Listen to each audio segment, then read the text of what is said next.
Hey guys, welcome back to another great game of CDH. And before I get to the video, I had forgot, but last week was actually our 100th gameplay video for the channel, and I wanted to thank everyone who's watched and supported the content I make. I can't wait to see what our 200th episode will look like. As for today's game, it's a classic story of CDH, Stax versus Combo. Love it or hate it, nowadays you're either a combo player or a Stax player. And question for the viewer. Stax has gotten a pretty bad rap in most Magic circles, but do you think it's a necessary evil, or should some people just throw away those rule of laws and let you play Magic unbound by the hate pieces? Let me know your thoughts in the comments down below, since everyone I ask seems to fall pretty firmly into either camp, but I'd love to pull a wider audience. Also, have you heard the news? Your favorite CDH YouTube channel has released some cool merch, and if you're interested in picking up some sweet new apparel, come check us out. Also, if you like what you see, consider joining our Patreon, as with your help, we can keep producing the videos you enjoy. And if you want to play with us, hop on our Discord. We have an ever-growing community that loves to talk MTG or whatever else strikes our fancy. And we would love to meet new people. Alright, block there, kill that. Oh, that is trample. Guess I'm just dead on board. Starting us off is Anthony on Tevesh Tana. This is a Turbo Nas Jun combo deck.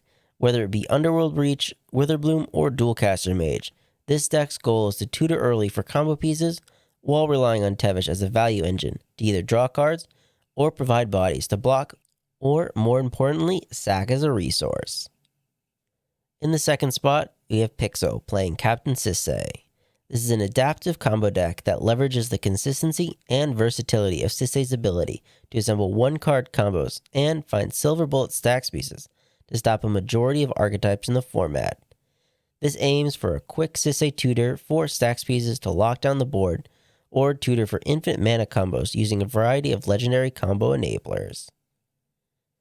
In the third spot, we have Hidden, who has brought Jetmir. This is actually a list from one of our Discord members, so shout out to the Papa Squats for the sweet list. So why Jetmir? Well, this is a similar deck to Winota. It's a creature-based Stax deck that pressures his opponent's life totals. And while Jetmir's first buff of a power and a vigilance doesn't seem like much, it really helps you utilize your mana dorks much more effectively. And while 9 creatures seems like a lot, in testing it's pretty achievable, and oh boy does Double Strike really end things quickly. And bringing up the rear, we have Ivan on Winota. This is another explosive Stax combo deck that wants to play non-human creatures early and then its commander, using Winota's ability to cheat creatures into play at an alarming rate and overwhelm the board. The explosive nature of the deck in combination with its tightly layered combos allow for the first real opportunity for Boros to play at a competitive table. But without further ado, let's get on to the gameplay. Anthony starts off the game with a mana conflux, dinging himself for 1 for her mana vault. Pixel has a fast turn, just cracking a fabled passage for a forest. Hidden just plays a bountiful promenade. Ivan cracks an arid mesa for a plateau, and shortcuts to cast a turn 1 monkey. Anthony plays a Visagia's land and uses his mana to cast his commander Tevesh, ending his turn upticking the walker for some thralls.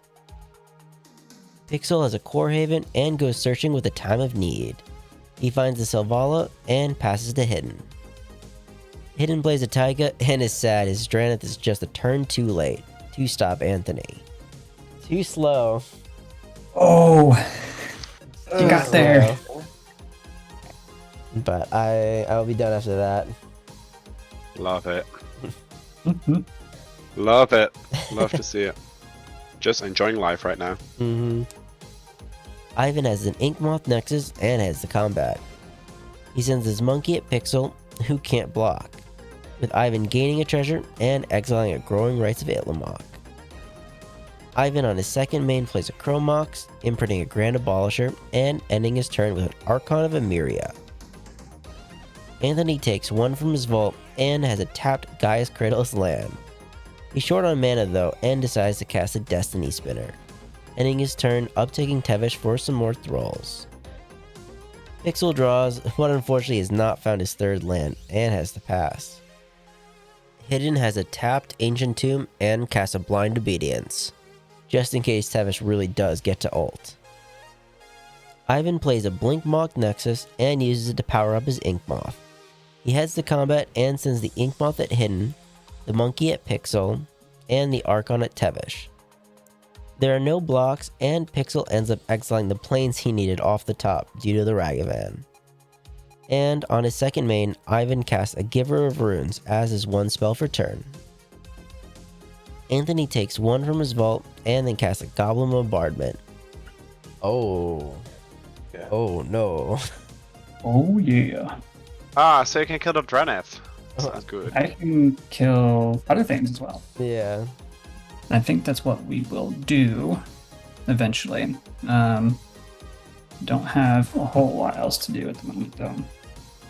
He's currently limited to one spell, and Anthony decides to play risky, as he upticks Tevesh to sacrifice a Thrall to draw 2. But apparently the risk didn't turn out well, as he then taps his Cradle for 4 green, and then sacks the remaining Thralls to ping down the Archon. Following that up with a Finale of Devastation where X equals 2, ending up searching out a Bloom Tender. Pixel draws, but is still missing lands and has to pass. Hidden draws and plays a now untapped Sokazon Crucible of Defiance, and doubles down on the Stax pieces as he casts a Deafening Silence, and ends his turn with a Loyal Apprentice. Ivan untaps and plays a Sunbaked Canyon in his land. He animates his Inkmoth and sends it at Hidden, with the monkey going back at Pixel. Sure. Why do you keep exiling all my lands? Oh no.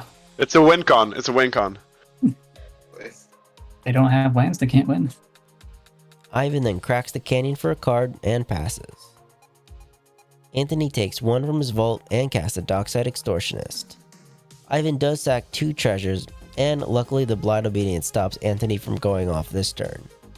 He does make 4 tap treasures, and before he moves to combat, Ivan flashes in a Cathar Commando, as he didn't want to waste his floating mana. Then on Anthony's second main, he upticks Tevesh for some more Thralls. Pixel draws, and this time has to discard due to hand size. Hidden untaps and decides to cast Jetmir. He then heads to combat and triggers his Loyal Apprentice. But with the trigger on the stack, Anthony responds by sacrificing a Thrall to ping the Apprentice. Hidden does get a stop there, and it has haste and vigilance from the Jetmir. So Hidden sends a stop there at Tevesh for 2, but is done after that. Ivan has a command tower's land and heads to combat. He sends Ragavan at Pixel and exiles a Kenra's Transformation, although the Draneth does stop him from casting it.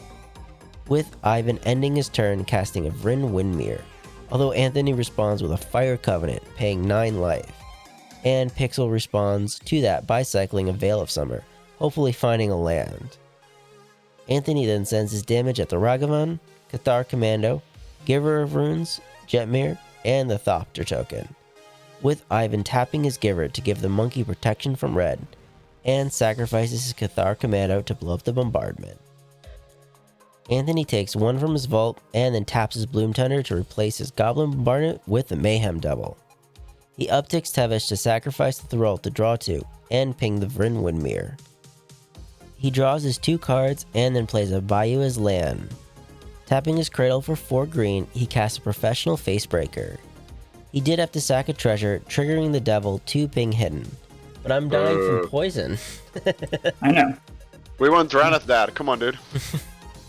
Anthony then heads to combat and sends his Destiny Spinner at Ivan and his Dockside at Pixel. There are no blocks, and Anthony gains 2 tap treasures from his Facebreaker. Pixel is out of this game as he draws and discards a Root Maze due to hand size. Hidden untaps, but doesn't think he has much of an out as he goes into the tank. He unfortunately doesn't find a winning line and instead just casts a Catilda, ending his turn sending his Draneth sideways at Tevesh for 1. Ivan untaps and shows a handful of lands. He animates both lands and sends his team at Tevesh for 4. Anthony decides to take the hit and Ivan passes after that. Anthony takes 1 from his vault and upticks Tevesh to sacrifice the Dockside to draw. He pings the Catilda and then draws 2. He taps his Cradle for 4 green and uses 1 of it on an Assassin's Trophy to the Deafening Silence. Hidden grabs a basic Plains, with Anthony following it up by cracking 2 treasures for double black, pinging the Ragavan and Hidden. He then uses his 5 floating mana on an Adnaz. Anthony then starts revealing cards off the top, and ultimately stops at 3 life, having found an Eldritch Evolution. Anthony then gets a green from his Elvish Spirit Guide, and a red from his Simian Spirit Guide. This helps with a Diabolic Intent. He sacks his Facebreaker, pinging Ivan and finding a Chain of Smog, using his Eldritch Evolution to go and grab his Witherbloom Apprentice and win the game. Game review. Well, it looks like those Stax pieces didn't do a whole lot to Anthony. He was the combo deck, but was able to navigate through the stacks with almost no difficulty. And at the end, he chose to keep Hidden Strandeth, as it was hurting Winota way more than himself. And that's unfortunately the downside of Stax. Sometimes it just doesn't stop your opponents. People often forget playing Stax is really the hardest way to play Magic. As to play correct, you basically need to be the arch enemy of the table, as your pieces need to be able to stop everyone, unlike combo decks who are just trying to assemble a combo and win.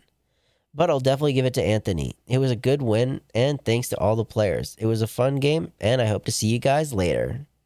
Hey guys, thanks for making it to the end of the video.